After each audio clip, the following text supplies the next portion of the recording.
Hello, I'm back. Lots more progress again.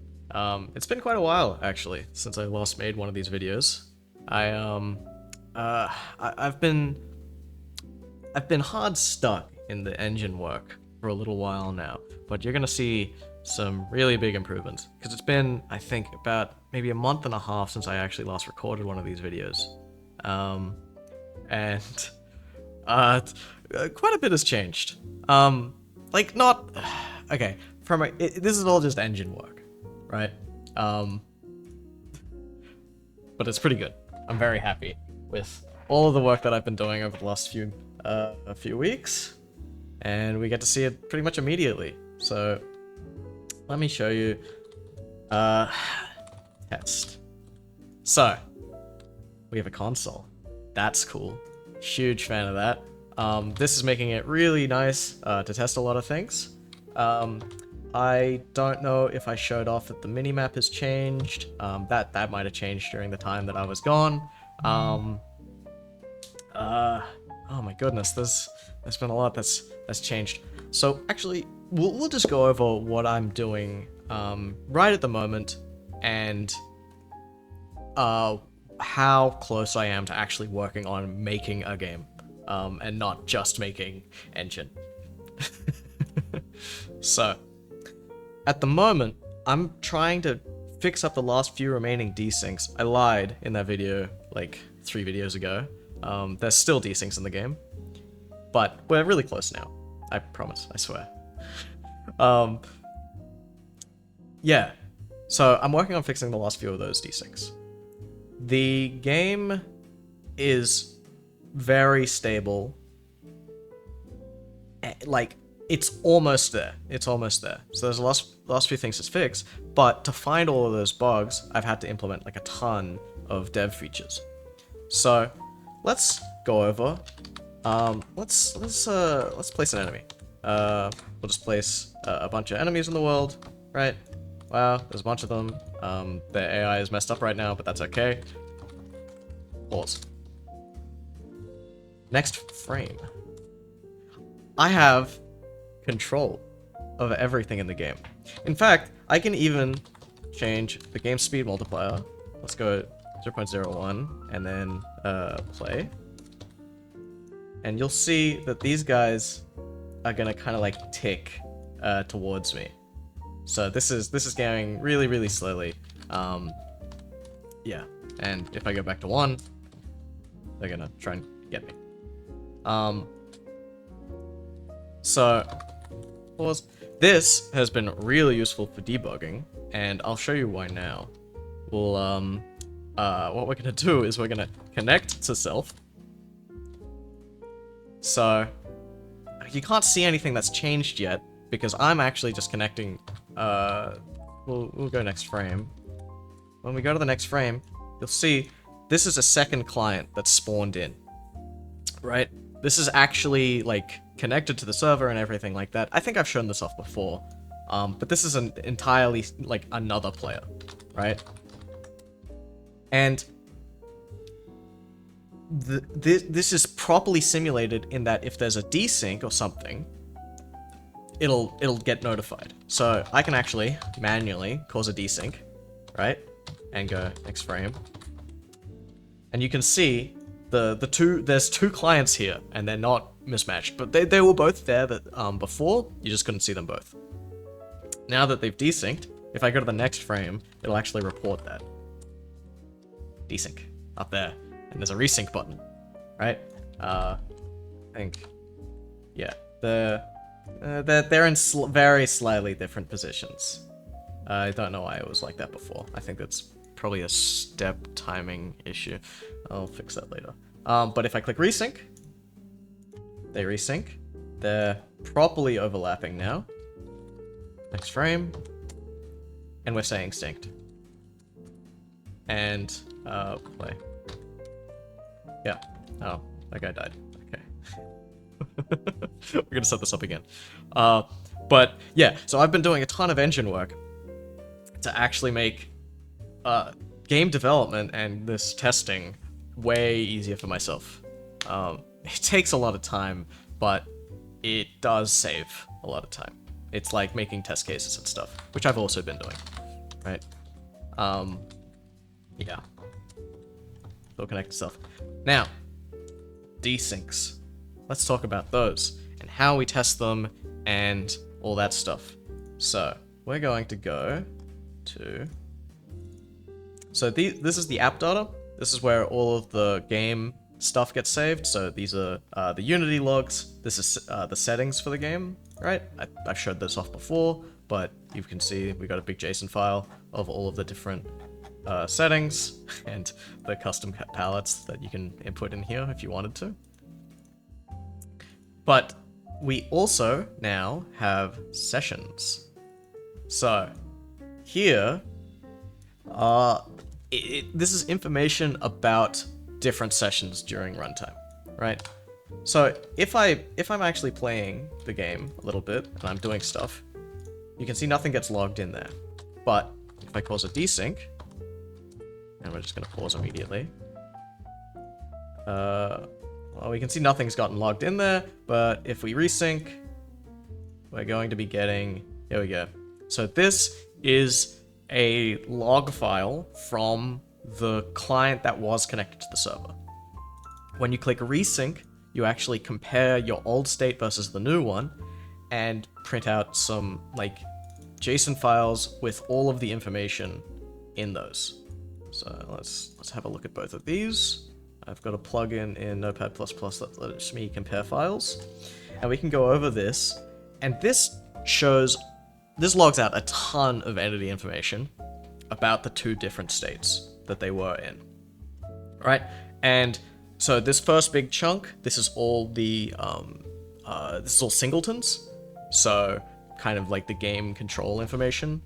We can see that here all of the different players' stats are actually like stored inside of this object, right? So that they're stored as a singleton. We've got information about the network IDs. That's a singleton as well. Some of these are unsaved, so some of these are like held by the individual clients, right? We have the actual network ID for, I guess, the singleton actually has a network ID. That's interesting. I didn't think about that, but I guess it would. Network ID iterator, whatever. And we can see here that the checksum status, which exists on the singleton, has desynced, right? So this is the old state and the new state, they're mismatching, right? But that's obvious because we caused a desync. Now, if we scroll down, we can actually see, I guess, the causes for some of these desyncs. So, and this is what takes a lot of dev time, right? From me. It's playing the game a bit, seeing a desync, trying to go into the different log files that I generate and debugging them, right? What the desync function does is it moves the player a bit, right? And it moves them differently on the server and the client. Or on actually every single client. It'll move them differently. And here, we can see this object here. Let's try and figure out what this is. Oh, it's got a wallet. It's probably a player, okay? And we can see that their positions are different. Interesting. But this log file goes on for a really long time, so let's have a look at the rest of this. We've got another one here. Projectile. So this must be one of the player's projectiles. A seeker projectile. Okay. This has a different position. Why would that be? Well, if my position changed on the client and the server, right, then my projectiles are going to be a different position as well. So it must be that the player's position has been like changed and there's a desync there. And the rest of these are all going to be the projectiles, right?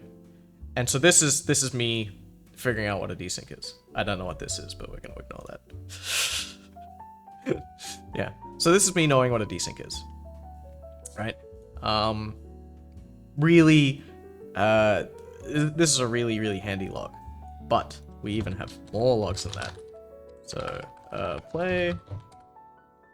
And, so yeah, you'll see I'm not desyncing anymore. Pause.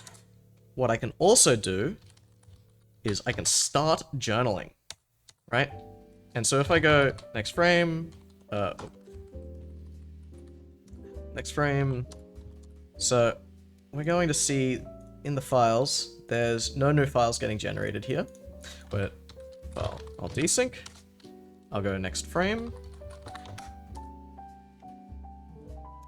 and we can see, we've got a new folder here. So this is the old one, this is the client's game, this is the server's game, which isn't the copy. So we go to this, and we can see a journaling entry. And if you go into this, this prints out different, it prints out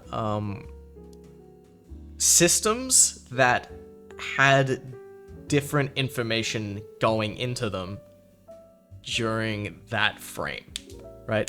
So during a frame, we go through all of our systems, right, and execute information on them. So, you know, the player movement system, the process input system, the torus gravity system, all of these different things. And we can see in this journaling file, right, that we have a mismatch inside of both process inputs and torus gravity system. This information is a lot harder to parse. It's not so obvious in here where desyncs are, but it does at least tell you affected systems, right? So this combined with the actual resync, log, and we can see I've got a new set of resync logs here, can let me determine what the desyncs actually are, which is really, really good. Now, let's play. So, we're going to go over what the current desync in the game is, so I can kind of give you a better live example of what's going on. So, I know that I get a desync from this enemy. So, place enemy, thrower, and options done. So, let me just place a bunch of these guys. And we're gonna see if hopefully... Oh, I gotta stop journaling. Stop journaling. Okay, pause. So we got a desync, right? And even if I resync, and I play, I'm hopefully going to desync eventually again anyway. I might need to spawn in more of these guys. So, let's do this again. There we go, we got a desync. Alright. I mean, I've died, but... Anyway, this is good enough. So, we got a desync, we resynced, we should be able to see some of the logs. Right? Let's go into the log file and have a look at some of these. So, old and new. 1 and 2. There we go. So, we got a desync. It seems like we're desyncing in quite a few spots. Oh, what's this? Wheel enemy movement. Different targets.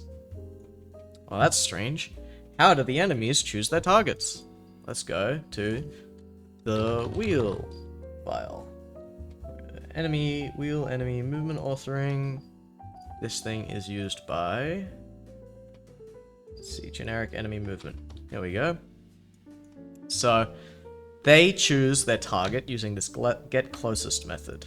So we have, they go over all potential targets, choose a best target, and then set that to their value.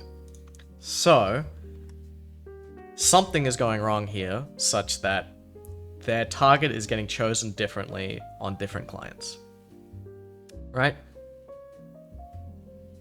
One thing to consider is like, okay, maybe they're not going over all of their targets.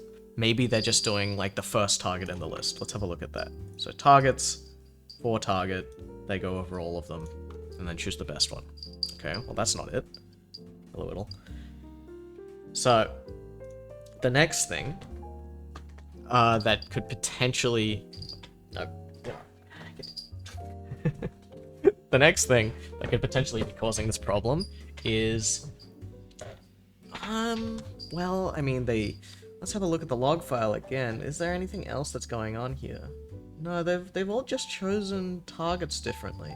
They're at the correct positions, so it is just target choice. So, well, what is this targets list? Let's have a look at this. So we can go up here, targets, it's shared by a bunch of different things, that's interesting. Oh, what's this? What is this? So that's a current desync. And I need to make sure this list is ordered. The reason that this is causing desyncs is what I'm doing, right? mTarget query. This is going over all of the players that can be targeted by enemies, right? So any player that has an enemy spawner attached to it. That's how you determine getting targeted. And this is not a reliable ordering. This is completely random on different clients. And the reason it's not been causing desyncs for the generic enemies is because they don't remember their targets. So it's very interesting because like, and this issue, right? It doesn't just like cause a desync in the target selection. It does cause desyncs in positions, right? Because these roller enemies are going to remember the targets, and then they're not going to and they're going to roll in different directions, right? But the enemies, they don't remember their targets. Every frame they just go over the list and they effectively order it themselves, right? By choosing the person with the closest distance. So there's certain cases, and this shows that there's certain cases where, in regards to desynchronization, you can ignore ordering of lists if you're kind of using that list in a unique way. Yeah, so there's situations where you can ignore ordering of lists. Obviously, I can't anymore. That's it. Yeah. And yeah, I feel like I have so much more to show. Well, maybe we can go over that later. I've like updated my map gen, so now we're getting like, you know, there's reliable events getting spawned and things. I'll show that off. But maybe this is enough for this video. Yeah. So yeah, here we go. Yeah, so we got, oh, right, the minimap has been changed. I need to fix that. Yeah, so you can see there's like paths between different objectives. So the game is now it's a little bit ugly, those paths, but we'll work on that. Yeah, it's pretty, I'm very happy with how things are coming along, especially now that the desyncs are getting relatively sorted out. It's a good day. It's a good day. And that's enough. I'll see you later. Goodbye.